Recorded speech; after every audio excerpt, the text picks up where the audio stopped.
Quiero empezar esta sesión con una pregunta de historia de la Iglesia. Vean si pueden identificarme al famoso teólogo que alguna vez fue descrito por un contemporáneo que tenía más autoridad que él como un cerdo salvaje. Ahora mismo es obvio que ya el nombre está en sus mentes. Me estoy refiriendo, por supuesto, a Martín Lutero. Y el que se refirió a él como un cerdo salvaje fue el Papa León.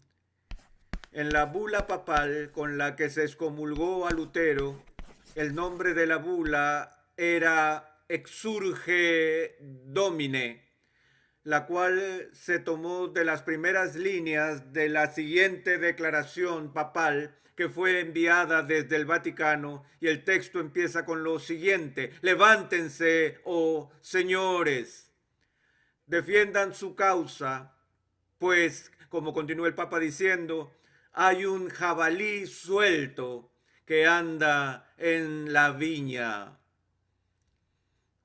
Según la leyenda, el Papa León tenía mucho que decir de Lutero después que éste publicara sus 95 tesis, las que habían creado tanto revuelo por toda Alemania, tal controversia que se extendió por Europa y que llegó al Vaticano en Roma. Cuando Leo se dio cuenta, él dijo: ah, es un alemán borracho, va a cambiar de opinión cuando esté sobrio. Y les digo esto para resaltar el hecho de que en el siglo XVI era aceptable que en las disputas teológicas no se discutieran los asuntos en un tono gentil o muy educado, sino más bien en una forma bastante mordaz de debate polémico. Así que si leen los escritos del siglo XVI, en ambos lados de la controversia, pareciera como si estas personas son implacables en sus ataques unos a otros. Pero aún en medio de tal multitud de polemistas despiadados, Martín Lutero era único en su especie. Era tan intransigente, tan rimbombante, a veces tan grosero, que algunos han sugerido que él sufría de un problema mental. Eso es lo que me gustaría tratar en esta sesión: el juicio desde la perspectiva del psicoanálisis del siglo XX es, o se ha establecido, que Martín Lutero estaba de hecho demente. Y si ustedes son protestantes y ese veredicto es cierto, eso significa que las raíces de su propia persuasión religiosa podría originarse en un demente. Ahora, es un tanto fascinante ver cómo los historiadores pueden pensar que pueden volver al pasado y ver crecer la hierba desde la perspectiva de 2000 años después. Bueno, no hay límites para el optimismo de ciertos psicoanalistas que piensan que pueden volver atrás en las páginas de la historia y desde una gran distancia ser capaces de diagnosticar el estado psicológico de alguien que vivió hace 400 o 500 años atrás o lo que sea. Y están aquellos quienes han llegado a la conclusión de que Martín Lutero estaba loco, que estaba demente. Pero lo que quiero preguntar es, ¿por qué? ¿Qué vería la gente en Lutero que les provocaría pensar que quizás el hombre estaba fuera de sí? Ya les he mencionado esa extraordinaria intransigencia de Lutero. Leemos, por ejemplo, su famosa obra sobre la esclavitud de la voluntad, que es una respuesta al sofisticado, erudito, humanista Erasmo de Rotterdam, donde Erasmo había escrito una obra en contra de Lutero titulada La diatriba, y cuando Lutero le respondió a Erasmo, le diría cosas como estas: Erasmo, eres tan tonto, un estúpido idiota. Él decía: ¿por qué tendré que tomarme el tiempo de escuchar tus endebles argumentos? Él dijo: oh, tú eres elocuente, tu pluma es maravillosa. Él dijo: pero leer el material que has escrito, le dijo, es como ver a alguien caminando por la calle llevando platos de oro y de plata, pero que están llenos de estiércol. Así es como Lutero iniciaba un debate teológico. No voy a traducir esas palabras a la lengua vernacular, pero creo que se entiende la idea. Lutero no solo era intransigente en su discurso, sino que era claramente neurótico, en especial con su salud. Era hipocondríaco. Toda su vida sufrió de ansiedad nerviosa y un estómago delicado. Toda su vida me identifico con eso. Tenía cálculos renales, sé que es eso. Predijo su muerte 6 o 7 veces. Cada vez que Lutero tenía un dolor de estómago, él estaba seguro que era algo mortal. Y siempre estaba chequeando a su alrededor por si el ángel de la muerte estaba por caerle en sorpresa y lo visitaba con algún tipo de juicio. Sus fobias eran muchas y legendarias. Tenía un miedo tal a la ira de Dios que al inicio de su ministerio alguien le hizo esta pregunta: hermano Martín, ¿tú amas a Dios? ¿Saben lo que dijo? Él dijo: amar a Dios. Me preguntas si amo a Dios. Amo a Dios, a veces odio a Dios. Veo a Cristo como un juez destructor que solo me mira para evaluarme y hacer caer aflicciones sobre mí. Imagínense a un joven preparándose para el ministerio que declara que pasa por periodos de odio a Dios y que ese odio estaba muy relacionado con este miedo paralizante que Lutero expresó que tenía para con Dios. Sabemos que cuando Lutero era joven, su padre tenía planes para que fuera un distinguido abogado. Y el viejo Hans Lutero, un minero de carbón de Alemania, ahorró dinero para hacer posible que su hijo vaya a la mejor escuela de derecho en el continente. Y cuando Lutero llegó a ser estudiante de derecho, se distinguió rápidamente como una de las mentes jóvenes más brillantes en el campo de la jurisprudencia en toda Europa. Pero en medio de esta experiencia, una tarde él estaba regresando a casa, montando a caballo, cuando de repente una tormenta surgió de la nada. Y Lutero se encontró atrapado en el camino y en medio de una violenta tormenta eléctrica. Y los rayos eran brillantes y los truenos estallaban cuando de repente un rayo cayó tan cerca de su caballo que Lutero fue arrojado del caballo al suelo y luego al punto que tuvo que tocar su cuerpo para ver si todavía estaba vivo. Allí lo que hizo en medio de ese encuentro tan cercano con la muerte fue clamar: Santa Ana, ayúdame, me convertiré en un monje. Él tomó esta experiencia dramática como un presagio divino en su vida y como un llamado al ministerio.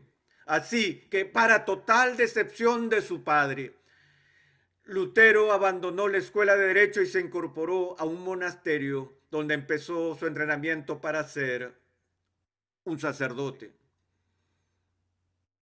Ahora, no hay muchas personas que tengan ese tipo de reacción luego de un encuentro cercano con un rayo. Recuerdo hace unos años atrás que en un torneo de golf en Chicago, 3 destacados miembros del Tour Profesional de Golf resultaron heridos por el impacto de un rayo cercano, incluyendo a Lee Trevino. Todos sobrevivieron a esta difícil experiencia y poco después Trevino apareció en un programa de entrevistas, un show donde el anfitrión le dijo: señor Trevino, ¿qué ha aprendido de la experiencia de casi morir por el impacto de un rayo? Y Trevino sonrió y dijo: aprendí que cuando el Todopoderoso quiere ocupar mi turno, es mejor cederle mi lugar.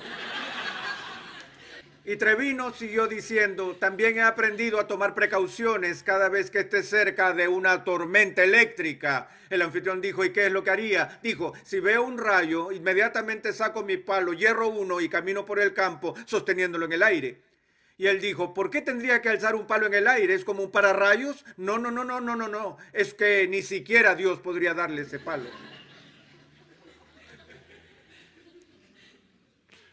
Trevino respondió a su experiencia cercana con la muerte con una jocosidad típica y muy ligera. En cambio, Lutero fue movido a cambiar toda su vida, entrar en el monasterio y a renunciar a su carrera. Y todo esto no por amor a Dios, sino por una preocupación fóbica por la ira de Dios. Entonces, cuando el día finalmente llegó en que Lutero sería ordenado y celebraría su primera misa, y finalmente su padre y su familia habían hecho algo de paz con la decisión precipitada de su hijo, hasta Hans Lutero decidió ir y asistir a la celebración de la primera misa que su hijo iba a realizar. Y como saben, Martín Lutero se había distinguido en la escuela como un destacado erudito y como un orador excepcional. Así que la gente estaba esperando con gran expectativa por su presentación y el desarrollo de su primera misa. Ahora deben entender esto, que en la iglesia romana, en la celebración de la misa, la creencia de la iglesia romana es que en medio de esta observación, un milagro divino, sobrenatural e inmediato se lleva a cabo. Cuando durante la oración de consagración, que solo puede ser ofrecida por aquel que ha pasado por la santa ordenación y ha sido consagrado como sacerdote, durante la oración de consagración el milagro se lleva a cabo, el milagro conocido como la transubstanciación, donde a pesar de la apariencia del pan y el vino sigue siendo el mismo y nadie puede reconocer ningún cambio observable en esos elementos. Sin embargo, Roma cree que hay un cambio sustantivo, un cambio esencial en esos elementos que ellos llaman transubstanciación, es decir, que la sustancia del pan y del vino se cambian a la sustancia del mismo cuerpo y sangre de Cristo. Aunque los accidentes, es decir, las cualidades externas perceptibles del pan y el vino siguen siendo las mismas. Este es el milagro, y Lutero se había preparado en su entrenamiento para este momento en que se iba a hacer esa oración sobre los elementos y el misterio divino se llevaría a cabo, de manera que después que la consagración ocurriera, en las manos del hijo de un minero ya no serían pan ni tampoco vino, no los elementos comunes de la tierra, sino nada menos que el santo cuerpo y la sangre de Jesucristo.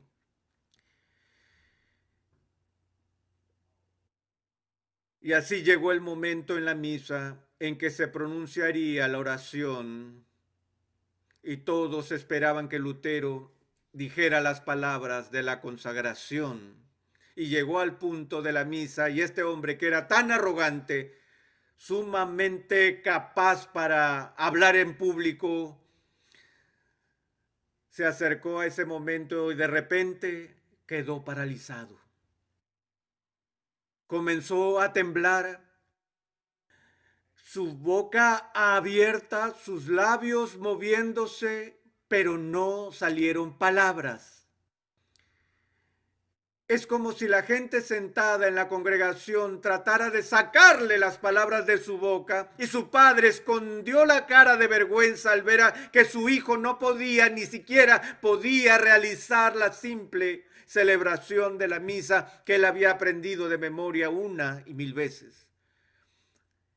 Todo el mundo pensó que simplemente se olvidó las líneas. Él no se olvidó las líneas. Finalmente solo las murmuró y rápidamente completó la misa y dejó el altar con una profunda vergüenza. Pero explicó más tarde que no fue un lapsus mental, sino que comenzó a vislumbrar la idea de que este hombre, un ser humano pecador, se atrevería a tener la audacia de tener en sus manos sucias el precioso cuerpo y sangre de Cristo.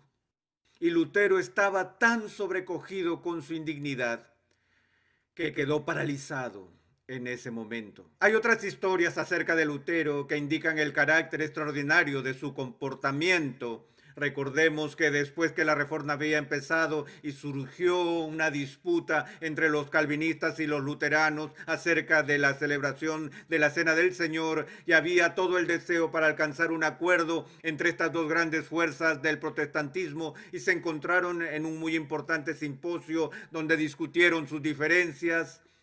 Lutero insistió en la presencia corporal del cuerpo de Cristo en la celebración de la Cena del Señor.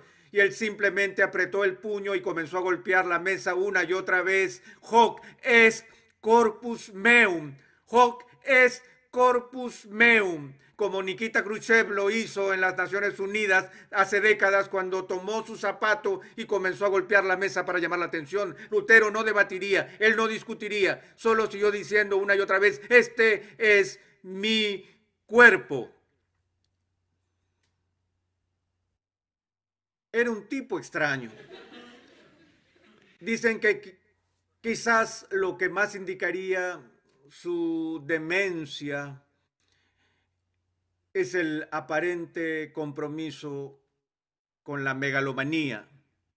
¿De qué otra manera se explicaría que alguien esté dispuesto a desafiar cada estructura de autoridad mundial y quedarse completamente solo, siendo un sacerdote joven, contra toda la autoridad de la Iglesia, contra el Papa, contra el Consejo de Iglesias, en contra de los mejores teólogos de la tierra?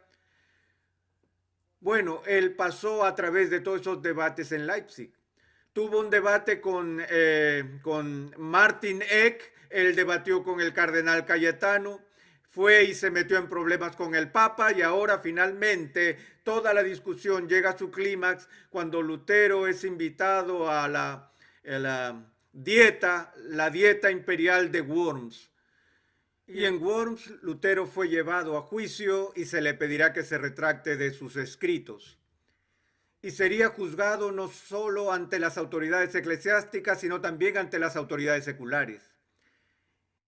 Y se le concedió un salvoconducto para llegar a esta ocasión trascendental para su juicio. Y antes de llegar allí, de manera típica, le preguntan, bueno, ¿qué vas a decir cuando llegues a Worms? Y dijo esto, él dijo, anteriormente solía hablar del Papa como el vicario de Cristo, pero ahora voy a decir que el Papa es el adversario de Cristo, el vicario de Satanás. Es decir, este es el tipo de declaraciones que le hacía. Nada de tacto, nada de diplomacia. El mundo estaba viendo cuando se preparaba el escenario para la dieta imperial de Worms, y Lutero entró en la sala, y Hollywood lo hubiera presentado de esta manera, que Lutero entró en la sala del juicio y él se quedó allí solo, como en el centro de atención de la galería. La multitud, los príncipes de la iglesia, los príncipes del estado, lo miraron desde sus asientos altos, y el inquisidor se levantó y leyó los cargos y señaló los libros que estaban en la mesa junto a Lutero, y le dijeron, Martín Lutero, te retractarás de estos escritos. Y la versión de Hollywood es esta, que Lutero miró a la galería y vio a los representantes del emperador del Sacro Imperio Romano, y vio a los príncipes de Alemania, y miró a los obispos y a los representantes de la curia en Roma, y dijo, a menos que sea convencido con la Sagrada Escritura o con razón evidente, no voy a retractarme, pues mi conciencia está cautiva por la palabra de Dios, y actuar en contra de la conciencia no es ni es justo ni seguro. Aquí estoy, que Dios me ayude, no puedo hacer otra cosa. Blum, y así se inició la reforma. Así no fue como pasó. En ese momento de la historia de la iglesia, cuando se le hizo la pregunta a Martín Lutero, ¿vas a retractarte? ¿Saben lo que dijo?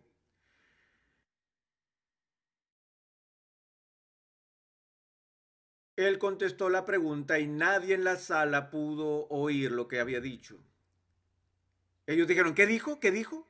Habla, Lutero. ¿Qué es lo que dijiste? ¿Vas a retractarte de estos escritos? Y él miró a las autoridades y dijo, Puedo tener 24 horas para pensarlo.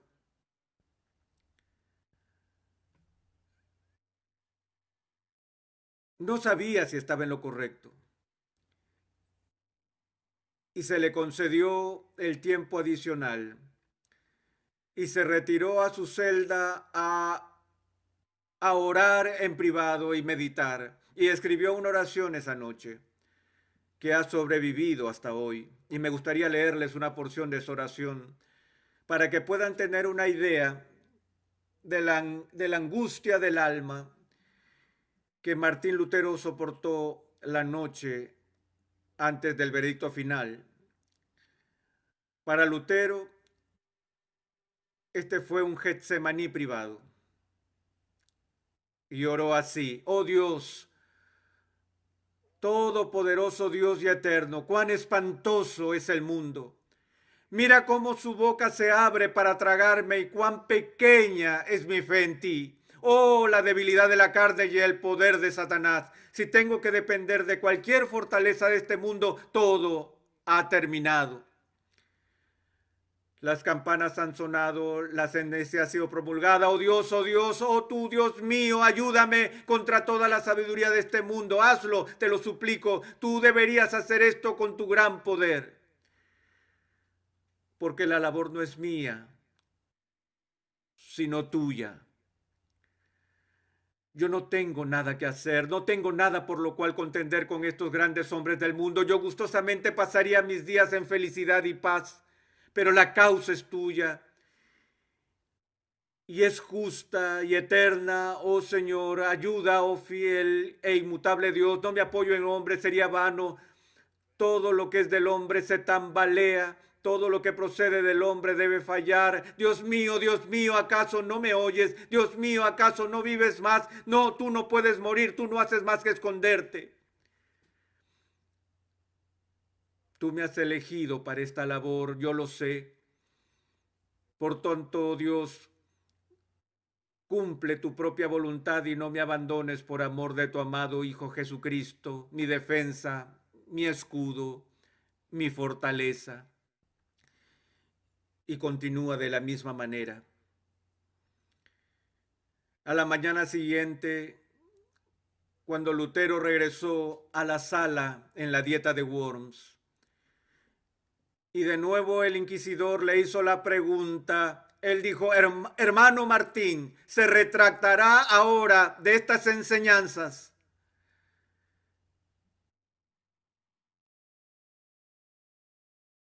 Y de nuevo Lutero dudó por un momento.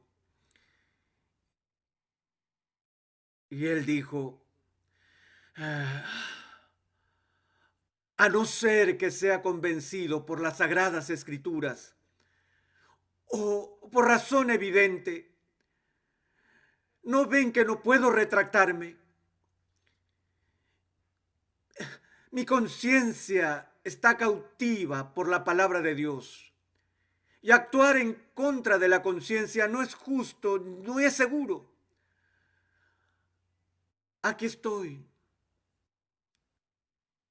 No puedo hacer nada más. Dios, ayúdame.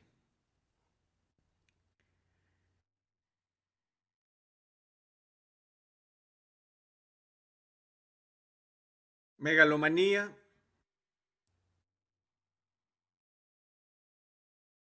visiones de grandeza, tal vez. Otro punto.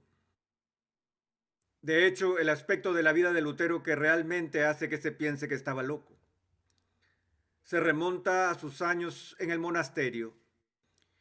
Era la ocupación y la práctica de cada sacerdote joven en el monasterio cumplir la orden y la regla del monasterio de ir a confesarse a diario con su padre confesor.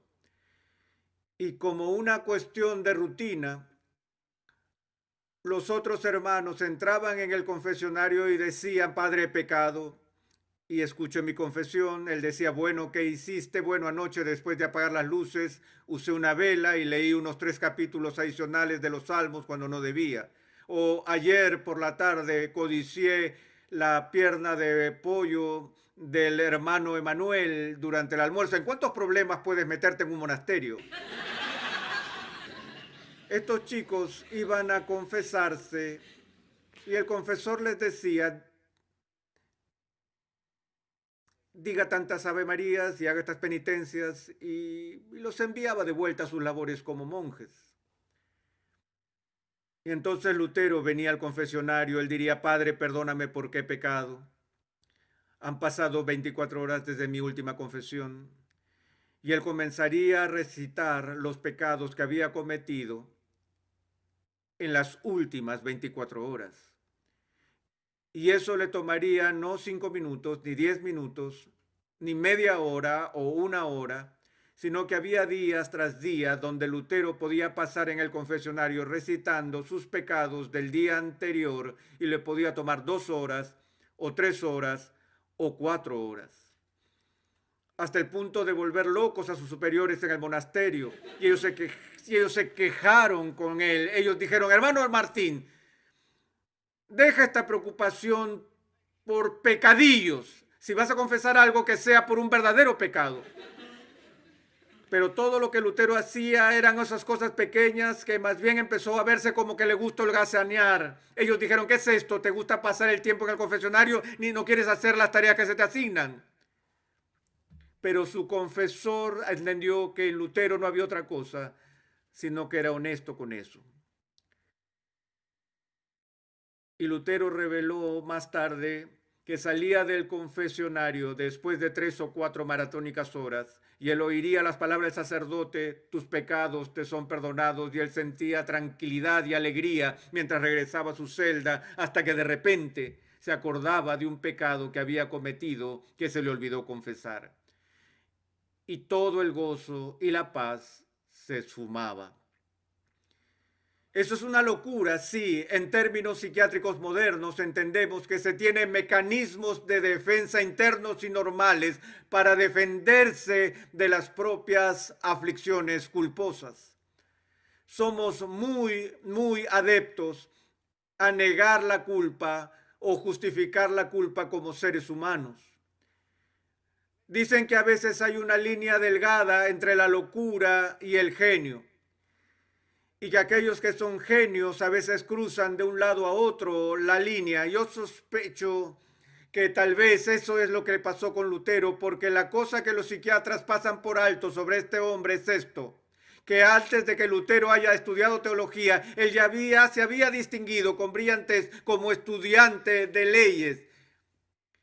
Y él tomó esa mente aguda, esa mente entrenada en derecho, y él aplicó a la ley de Dios.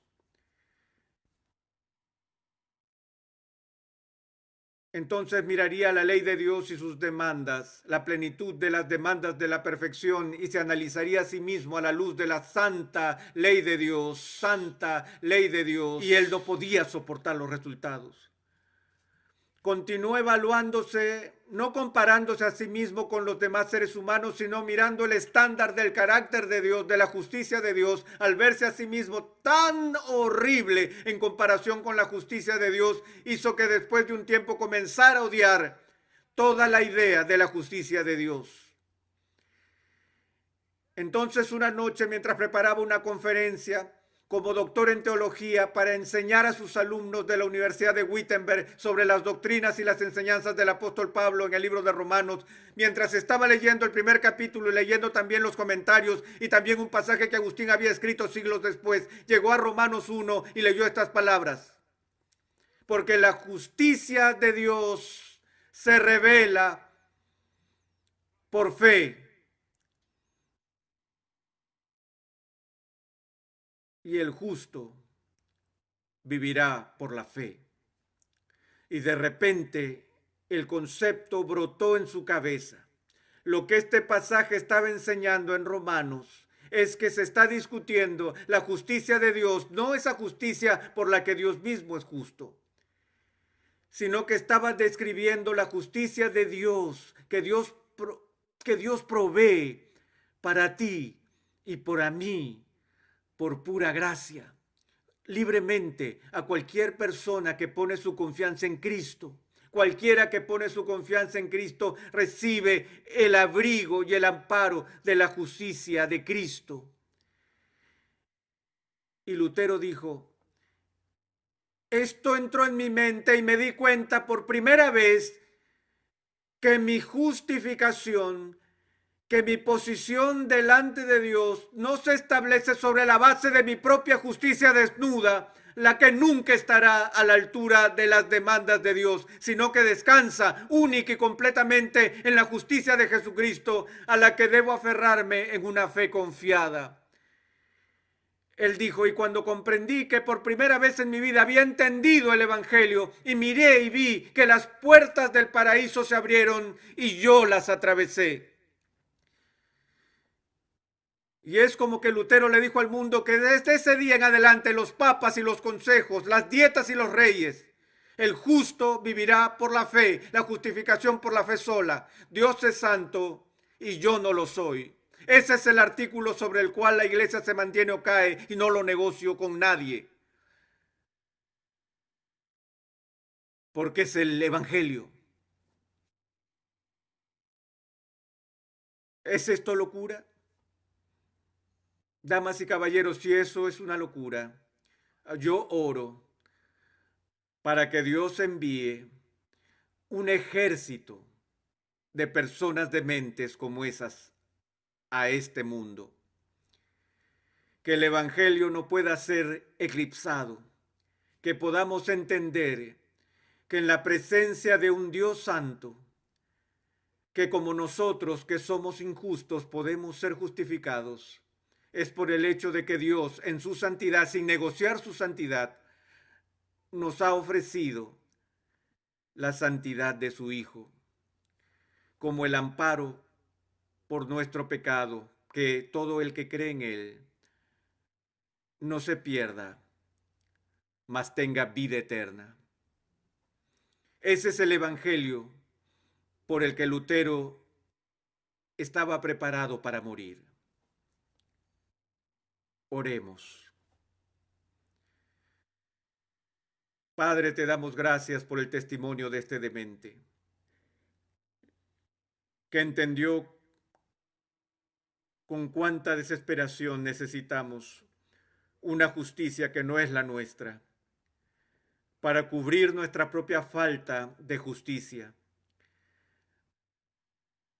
Padre, te damos gracias porque no nos pusiste al borde del abismo, del infierno, como lo hiciste con Lutero, que no nos has llevado al punto de la desesperación antes de que hayamos sido capaces de ver la dulzura y la gloria de Cristo, pero sí es necesario para que cualquier persona que escuche este mensaje lo abrace. Entonces ruego, Dios, que el ángel de la muerte sea enviado a la conciencia de todos los que rechazan esta gracia, hasta que como Lutero estén listos para saltar de alegría al entender que su justicia está en Cristo y solo en Cristo.